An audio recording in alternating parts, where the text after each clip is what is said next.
Қайырлы күн баршаңызға. Бүгін мен сіздермен ең алғашқы рет жасаған вупипай тортымның рецебімен бөлісетін боламын. Бұл тортты мен қалай бірден жасадым, солай әдемі болып шықты бір реттен жасағаннан. Олай болса, осы видеомды соңына дейін көріңіздер. 250 грамм ұн, 20 грамм қамыр қопсытқыш, разрыхлитель,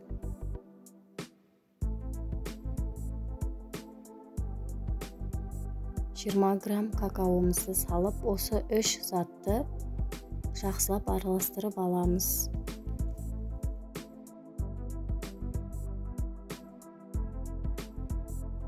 Құрғақ заттарымызды араластырып, бір шетке қойып қоямыз.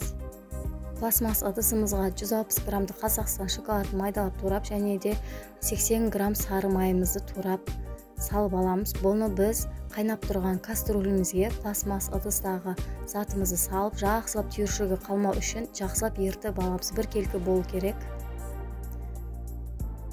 Одан кейін негізгі табағымызға жұмыртқамызды жарамыз. Егерде сіздерде дәу жұмыртқа болса 4 жұмыртқа жетеді, ал менде майда жұмыртқа болып қалды.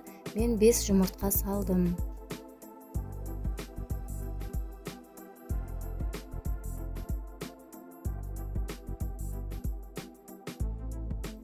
Жұмыртқасы салып болғаннан кейін жақсылап миксермен араластырамыз. Тоз саламыз, шым тоз жетеді.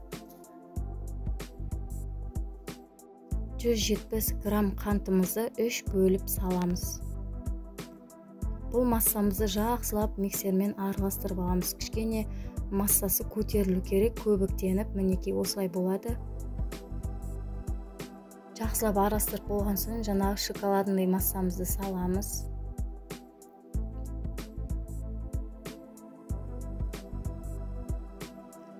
Ұнымызды, дайын болған жаңағы какао араласқан ұнымызды 3 бөліп жақсылап араластыра отырып саламыз.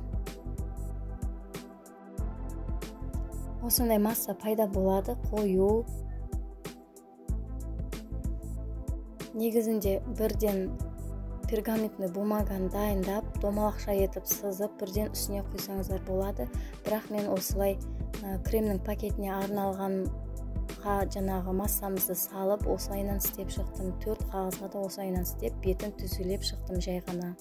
Менде осындай 4 корж пайда болады. Осыны 180 градуста қызып тұрған духовкаға 6-7 минуттан салып пісіріп аламыз.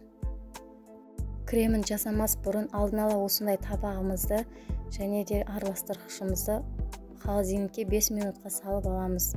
33% сливкемізді жақсылап араластырамыз. Түбінде қоюланып қалуы мүмкін. Миксермен жақсылап араластырып аламыз, сахарный пудраны салмай тұрып. Сливки менде 500 грамм болды, сахарный пудра менің 150 грамм. Мына жерде мен творожный сыр салдым, 250-300 грамм. Бұны жақсылап езіп, әдемілеп тұрып араластырамыз.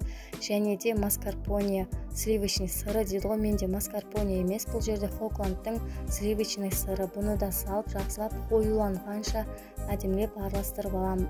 Көп араластыра берсе әдемі қою болып шығады. Бұл жерде крем өз формасын ұстап тұру керек. Міне осылай. Тамбау керек, ақпау керек. Табағымызды тексеріп көрдім. Жақсы қоюланды, осылай болғанша араластыра береміз. Бетіндегі ганажымызға келетін болсақ, 80 грамм Қазақстан шоколады және 30 грамм сары май.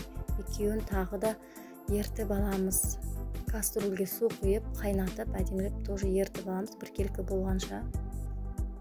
Міне осылай дайын болған корждарымызды бірден қағазынан алмаймыз, суығанын күтеміз. Суып болғаннан кейін осылай жаймен ала береміз.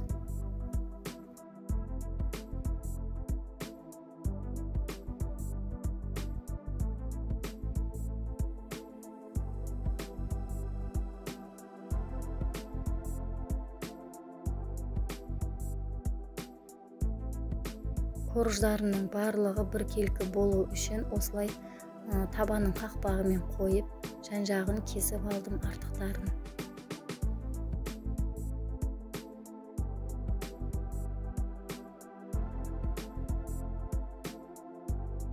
Мен өзім айтып тұрғанымдай тортты бірінші рет жасадым. Мен негізі медовый торттарды жасай беретінмін, бірақ осындай Whoopie Pie деген сияқты торттарды бірінші рет жасадым. Сол себепті менде тортница болмады. Болмағаннан кейін менде осындай идея пайда болды. Монтоварканың листімен оның үстіне пергаментный бумаганы төседім да 4 жерінен скотчтап тастадым. Өте ыңғайлы, әдемі тортница шыға келді. Негізі жақсы идея екен, ыңғайлы, айналдырып кремін құя бересің, өте ыңғайлы болды. Және де мен екі кештің ортасына насадка таппадым. Whoopie Pie'дің шәріктеріне арналған насадка таппай қалғаннан кейін жолдасым міне баклажканың крышкасын мен саған істеп беремін деді, сонымен істеп берді. Омен де жақсы болып шықты. Негізі пленканың жаңағы кремге арналған пленканың ұшын кесіп істесе де болады екен, бірақ мен одан қорықтым. Бірінші рет істеген ойбай шықпай қала ма деп қорыққаннан кейін осындай домалақ қылып жолдасыма істетіп алдым. Идея негізі жолдасымдікі. Міне осындай шәріктер шықты. Негізі әдемі болып шықты, домалақ, томпақ болып.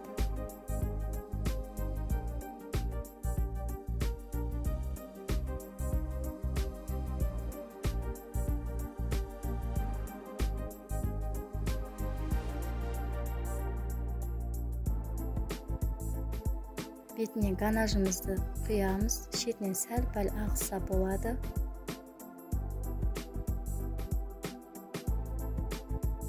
Бұл тортты мен ең алғаш жасауым, егер де шықпай қалған болса, кремі дұрыс емес болса, болмаса корждарым дұрыс емес болып қалса, мен бұл видеоны YouTube каналына салмас едім. Мен сіздермен бөлісу үшін, осы рецептім жақсы болып шыққанын көрсету үшін сол себепті салдым. Осы рецептпен жасап көрсеңіздер де болады, бір жасағаннан шығатынына сенімдімін.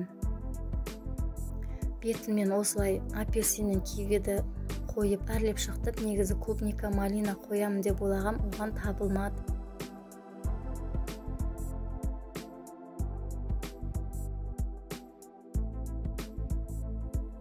Сіздерге осы видеом ұнап жатса, лайк басып, комментария жазып, және де қоңыраушаны басып қойсаңыздар болады. Міне осындай торт шықты. Келесі кездескенше.